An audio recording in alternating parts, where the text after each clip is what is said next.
This time the spotlight's on Camp Dog Band. They've just done some performing at the Fringe Festival. How's it going, guys? Excellent, Link. Yourself? Yeah, good. Hey, mate. So tell us a bit about you guys, just the introduction, like the band Camp Dog. All right, so I refer to myself when I'm performing as Camp Dog. Yeah. I do a lot of work as a soloist, but I also have a beautiful band that I put together. This is about my third incarnation of clientele of people that join the band. I think I've settled on this one. We're going well so far, and we've sort of got together. Maybe we're just trying to work it out before. I think around It's like early 2024. early 24, Yeah. and our debut performance was at the Sea Breeze Festival of 24. Awesome. So who's not here at the moment? So this is obviously Billy. We have a lead guitarist, Nathan Landy. We have a drummer, Tico. We have a backing singer, Rachel. And we have a brilliant bassist in Bailey May, who also plays in a number of bands around. So how many is that? Six Wow. people. And how many people have you got kind of doing vocals?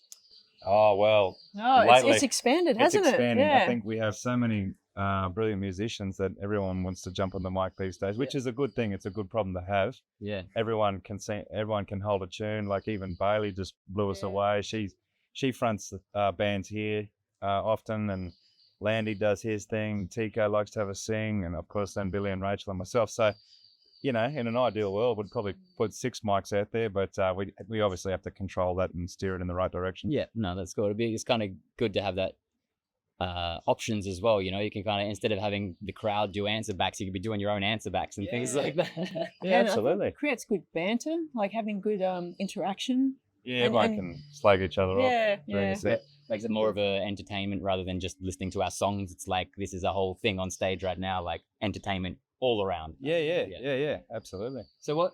Before we get too deep into it, what kind of? How would you describe your sound? Well, Fun. it's fun. We came up with a definition the other day called Camp Dog Rock, I think it was. Camp Dog Rock, yeah, that'd be right. But look, I think it's a mixture of there are obviously country elements, there's rock elements, there's pop elements. These guys, it's been brilliant bringing Billy and Rach and the other musicians in, because Billy's brought a handful of her originals in, which dabble in the grunge space or the indie space. So it's a bag of Skittles, really. There's no one.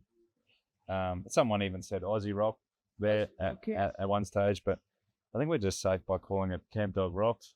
It's like, it makes you want to move your body, and a lot of Camp Dog band songs, they get you up and dancing and have a bit of fun. Yeah, awesome. Yeah. Well, has anyone compared you to anyone in particular?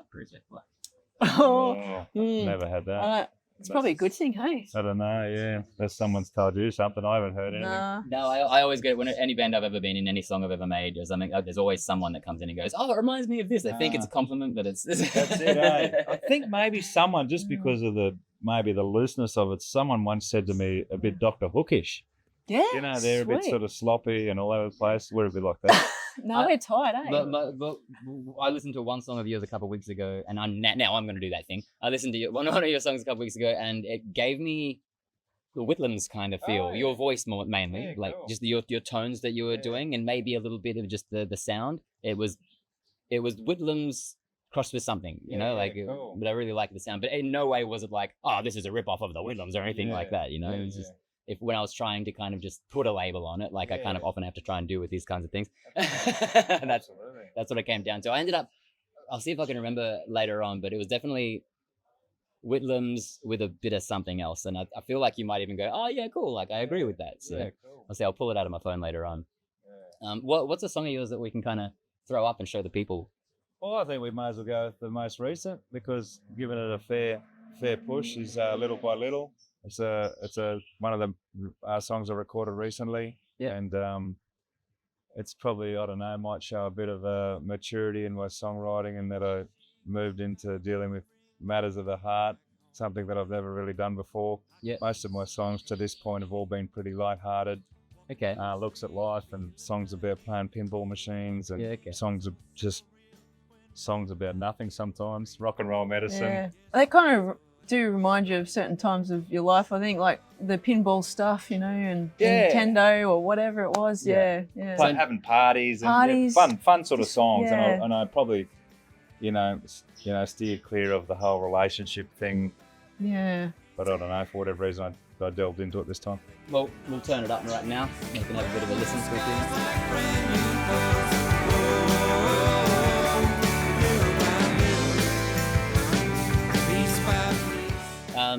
So you say that you're kind of less serious about most of your songs, really, and that one's a bit more of a relationshipy vibe or a bit more emotional.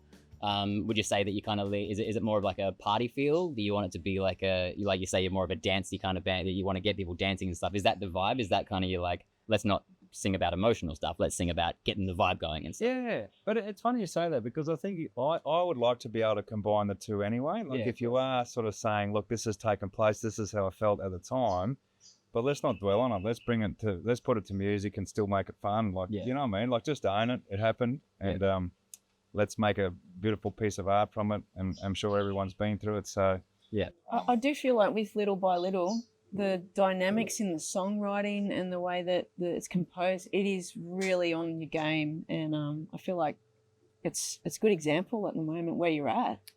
Yeah, that's right. Thanks, Billy. There's obviously a bit of a, step forward in the way that I put the song together more than anything. Like, I have a toolkit of how I write songs, but this one, just a slight little tweak to that process, and it has a little bit of a different sound, which is nice, a different structure, and it's been put together a little bit differently to the bulk of what I've done to this point. Yep. Yeah. Another thing I've noticed, to just change the subject slightly, you gig a lot.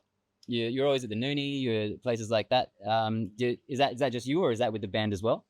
A lot of that's probably bulk of it's just by myself. Yeah. Like, obviously just working the cover stuff to pay the bills, help pay the bills. But my passion is, I love that. Don't get me wrong.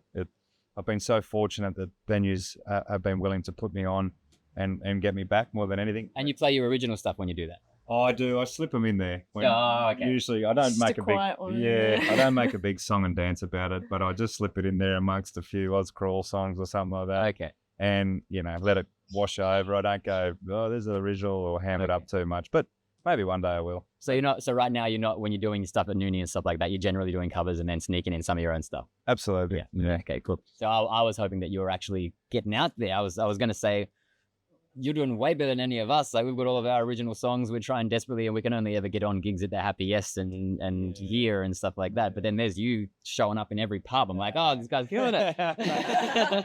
So I can be a little bit less. Yeah. You see Camp Dog by itself, that's usually myself doing covers.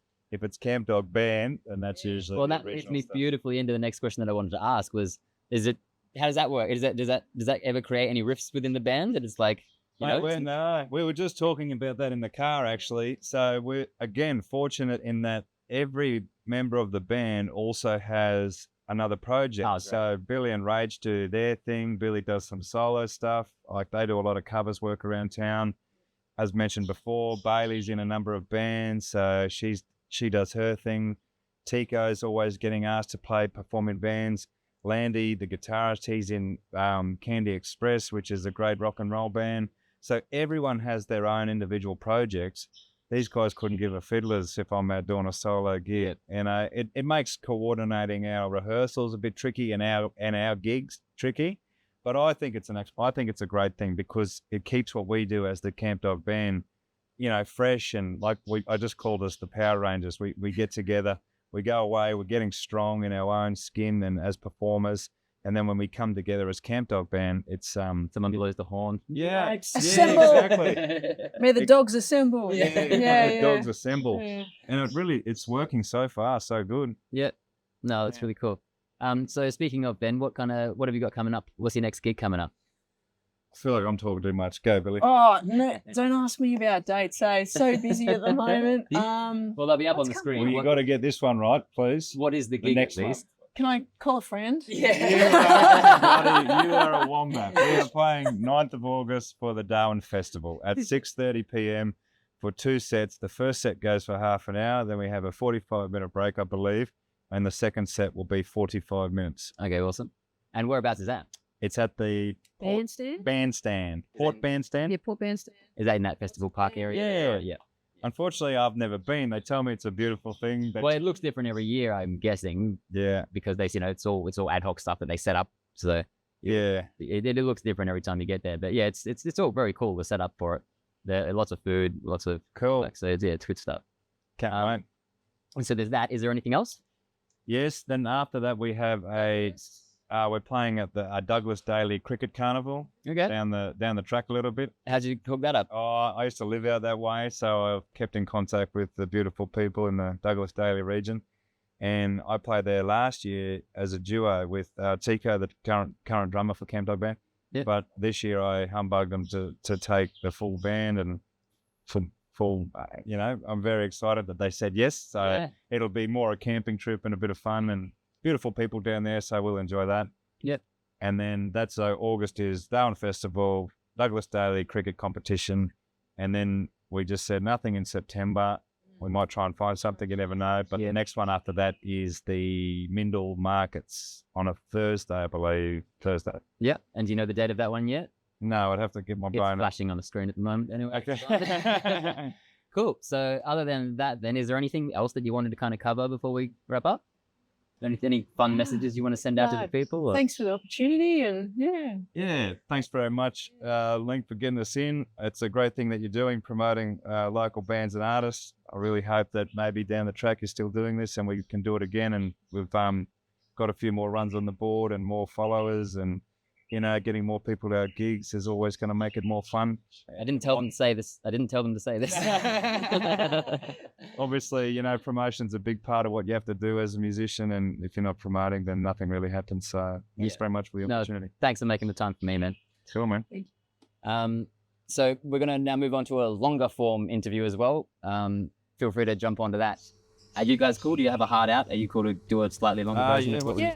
Alrighty, that was Camp Dog Band. They're going to be performing on the 9th of August at the Port Bandstand at the Darwin Festival. And that was nuts!